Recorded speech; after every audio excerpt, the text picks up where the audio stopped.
Hey guys, welcome back to the Watches and Giggles channel. I'm Chris from Chicago. First off, as always, everyone, thank you so much for joining me today. If you're new to the channel, welcome. Thank you for stopping by. And if you're returning, guys, thank you for coming back. I do appreciate it.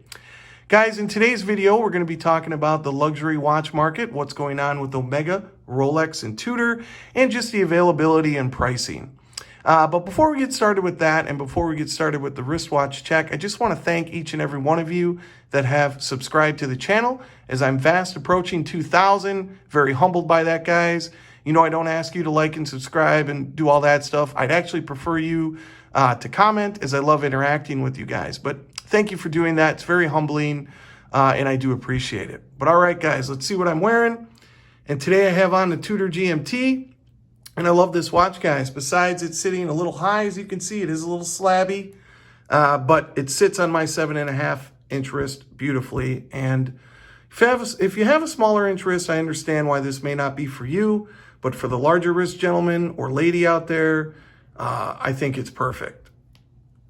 And we'll segue into that, into talking about Tudor. Excuse the shadow, as apparently the sun's coming out as I'm trying to do this. But guys, recently I went into my authorized dealer, the one that I deal with all the time and have the most spending history.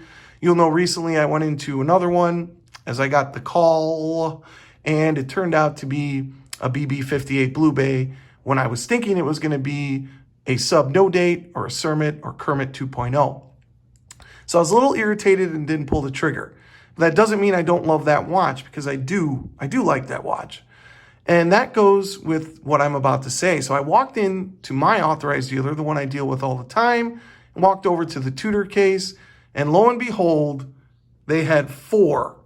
That is correct. You're hearing me right. 4 Tudor GMTs in the case. 2 on the steel bracelet, 1 on the strap, and 1 on the NATO. I almost fell over. I couldn't believe it. They also had a Tudor BB58 Blue Bay on the strap, not on the steel bracelet. They had a P01, they had a left hand, they had a Pelagos. You know, they had all the variants of every model. The only one they didn't have was the OG, the original Black Bay 58 with the gilt dial and the black bezel and the red triangle. No variants available for that. But besides that, and the Blue Bay 58 on a steel bracelet and a NATO, they had everything. I was in shock. And that brings me to the point, is Rolex trying to push people towards Tudor? As you can't really find any Rolex models. But we'll get into Rolex in just a minute. We're going to segue over to Omega. And if you haven't heard by now, it does look like they're coming out with a new Speedy. New Speedmaster Pro, Professional, that's correct. And it may push me to buying one finally, as something about it has always turned me off. Maybe just a little too sterile. I don't know. But every time I've tried it on or held it, I haven't pulled the trigger. Well, now, I'm sure you know, but we'll get into the little bit of updates that are occurring on this model. It's going to have the applied logo, which for me is awesome because I own the previous Seamaster 300 ceramic. It had the applied logo, and I love the light play off of it. It's also going to have a step dial with a harkens back to yesteryear, which I think will be amazing. And wait for it, yeah, your heads are going to explode. It will have the dot over 90 for all you geeks. Also going to have the new movement. Oh, God, I believe it's the 3681. Correct me if I'm wrong.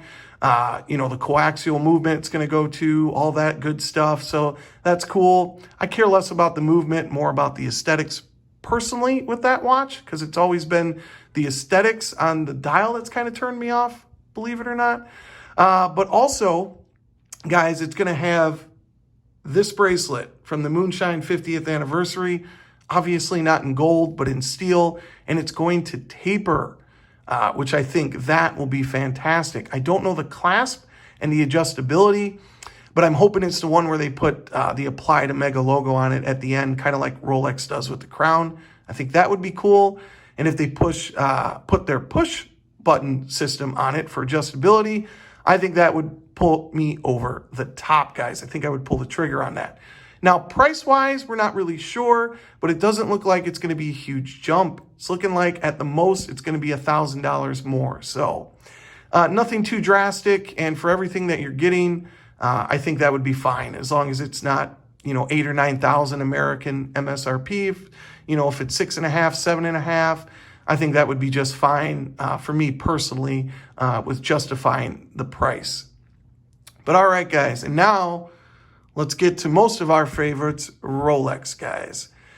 So yeah, man, you know, it's a little disappointing what's happening here. So when the models first came out, I went into my authorized dealer and asked what they thought would be availability on the new OPs, the new 41 OPs. Obviously, I don't have one.